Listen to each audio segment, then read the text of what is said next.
Paninola sa mga ulap, isang kaharian na kumikislap. Pumasok si Mimi, ginagabayan ng liwanag, bediit. Isang guhit ng apoy ang bumagsak mula sa langit. Isang batang Ember Fox, oras na para lumipad.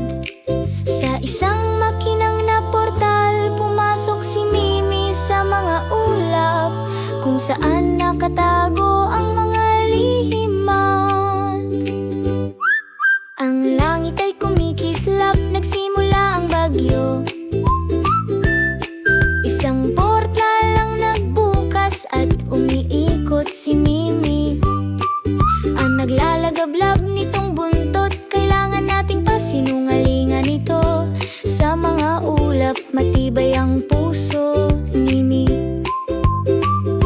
Ginugida ng fox papunta sa lugar kung saan siya nararapat. Ang kagubatan ay nasa panganib, papalapit ng mga bagyo. Ang mahika ni Mimi ang maglilinis sa kalangitan. Mimi, matapang at maliwanag, nililigtas ang mga ulap at pinipigilan ang laban.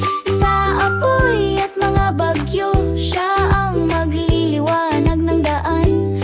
Tutulungan ang kaharian, siya ang magliligtas sa araw. Isang pagsabog ng lakas, apoy sa hangin. Ang fox ay nagiging hindi mapakali, kahit saan ang pinapalamig ni Mimi. Ang apoy mahinahon at mabait, binigyang kapayapaan sa pamamagitan ng pinagsamang mahikabait. Sa apoy na daan sila ay kailangang magpatuloy. Portal patungo sa langit,